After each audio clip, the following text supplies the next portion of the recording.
السلام علیکم ورحمۃ اللہ وبرکاتہ۔ ناظرین محترم، میں غلام مصطفیٰ اللہ اور اللہ کے رسول کے پیغام کے ساتھ پیام اسلام چینل سے آپ کے سامنے حاضر۔ درس قرآن کے سلسلہ میں آج کا ہمارا سبق سورۃ الاعراف آیت نمبر 85 پر مشتمل ہے۔ اعوذ باللہ من الشیطان الرجیم، بسم اللہ الرحمن الرحیم۔ وَإِلَى مَدْيَنَ أَخَاهُمْ شُعَيْبًا قَالَ يَا قَوْمِ اعْبُدُوا اللَّهَ مَا لَكُم مِّنْ إِلَٰهٍ غَيْرُهُ قَدْ جَاءَتْكُم بَيِّنَةٌ مِّن رَّبِّكُمْ فَأَوْفُوا الْكَيْلَ وَالْمِيزَانَ وَلَا تَبْخَسُوا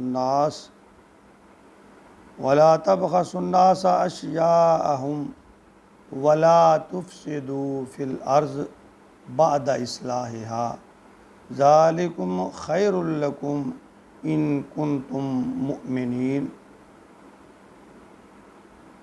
حضرت شعیب علیہ السلام، ان کی قوم، اس کا تذکرہ قرآن کریم میں 5 جگہ یعنی 5 صورتوں میں آیا ہے۔ انبیاء رسل کے حوالہ سے جن 6 انبیاء کا ذکر چل رہا ہے، ان میں سے 5ویں نبی حضرت شعیب علیہ السلام ہے۔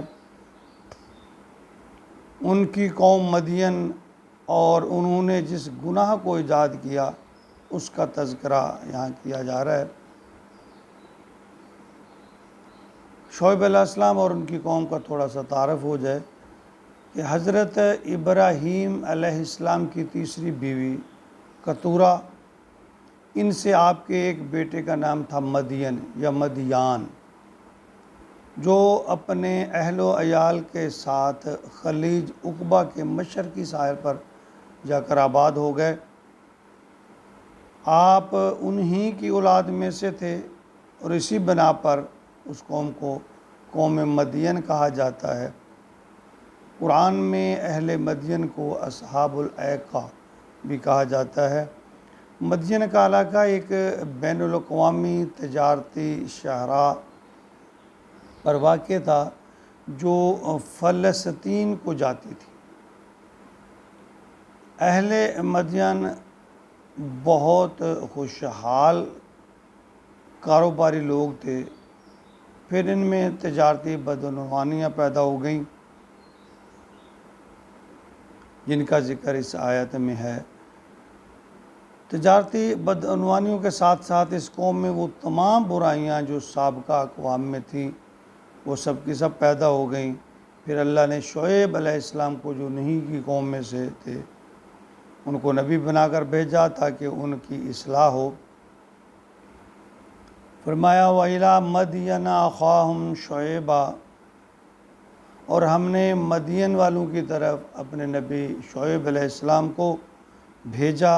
قَالَ يَا قَوْمِ اعْبُدُوا اللَّهَ، کہنے لگے اے میری قوم عبادت کرو اللہ کی، مَا لَكُم مِّنْ إِلَٰهٍ غَيْرُهُ، اس کے سوا تمہارا کوئی معبود نہیں، اس کے سوا ہمارا کوئی معبود نہیں۔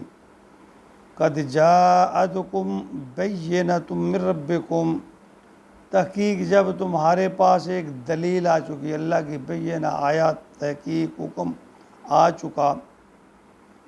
فَأَوْفُوا الْكَيْلَ وَالْمِيزَانَ، پس پورا کرو ناپ اور تول کو۔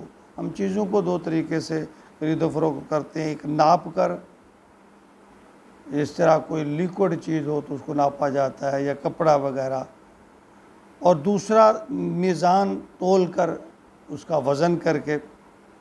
فرمایا وَأَوْفُوا الْكَيْلَ وَالْمِيزَانَ، ناپ اور تول کو پورا کرو۔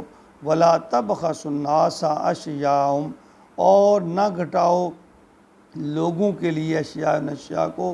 وَلَا تُفْسِدُوا، اور نہ فساد کرتے پھرو فی الارض، زمین پر، بعد اصلاحها، اصلاح ہونے کے بعد، بہتری آنے کے بعد، اچھی بات آپ تک پہنچنے کے بعد، اللہ کا حکم آپ تک پہنچنے کے بعد، زمین میں فساد نہ مچاتے پھرو۔ ذالکم خیر لکم، یہی بہتر ہے تمہارے لیے، ان کنتم مؤمنین، اگر تم ایمان والے ہو، اگر تم اللہ اور اللہ کے رسول پر ایمان لاؤ تو یہی تمہارے لیے بہتر ہے۔ اہل مدین میں سابقہ اقوام کی طرح ام الامراض جیسے کہ شرک، یہ ان میں بھی پیدا ہو گیا تھا۔ تو سب سے پہلے شعیب علیہ السلام نے اس بیماری سے بچنے کے لیے انہیں نصیحت فرمایا وقال یا قوم اعبدوا اللہ، کہ اے میری قوم کے لوگو اللہ کی عبادت کرو،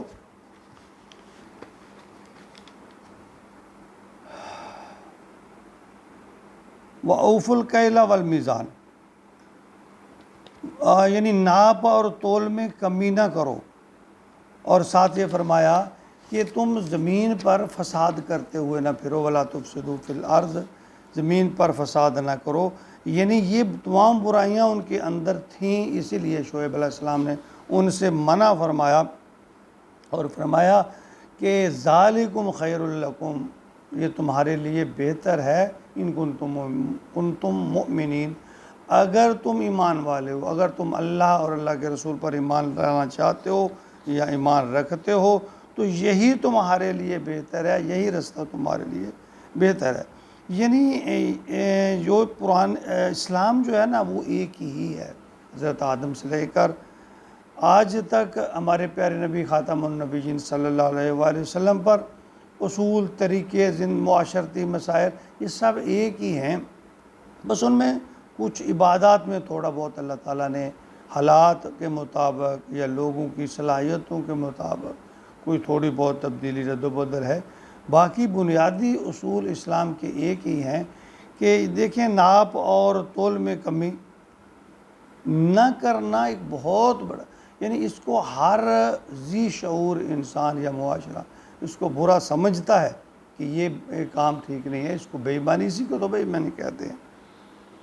تو شعیب علیہ السلام کو بھی یہی حکم دیا کہ اپنی قوم سے یہ کہو کہ اس قوم میں یہ چیز بہت زیادہ سرحد کر گئی تھی کہ وہ ناپ تول میں جب مال کو لیتے تو پورا کر کے لیتے اور جب دیتے تو گھٹا کر دیتے، کم کر کے دیتے۔ تو اللہ تعالیٰ نے فرمایا، اور توحید کا تو سلسلہ قرآن کے الف لام میم سے شروع ہوا اور اب تک یہی بار بار اللہ رب العالمین کا یہ حکم چلتا آ رہا ہے کہ ایک اللہ کی عبادت کرو، ایک اللہ سے مانگو، ایک اللہ کے آگے جھکو، کوئی معبود نہیں ہے، کوئی عبادت کے لائق نہیں ہے، کوئی تمہارا اللہ نہیں ہے۔ تو یہ بار بار قرآن پاک میں توحید کا ذکر ہے۔ سب سے زیادہ میں سمجھتا ہوں جس چیز کا قرآن پاک میں ذکر ہے وہ توحید پر زور ہے، جس کو ہم نے آج نظر انداز کر رکھا ہے۔ پھر کبھی موقع ملا تو اس پر مزید اس طرح کی گفتگو کریں گے، لیکن ہمیں سوچنا اور سمجھنا چاہیے کہ شرک بہت بڑا گناہ ہے اور اس سے بچے بغیر گزارا نہیں ہے، اور توحید پر عمل کیے بغیر بھی گزارا نہیں ہے۔ ہمیں توحید کو سمجھنا چاہیے اور زبانی نہیں، عملی طور پر اس کا مظاہرہ بھی کرنا چاہیے۔ اللہ تعالیٰ ہمیں اپنی ذات سے مانگنے، اپنی ذات سے جڑنے، یعنی توحید پر مکمل عمل کی توفیق عطا فرمائے اور شرک سے سب مسلمانوں کو محفوظ رکھے، آمین یا رب العالمین۔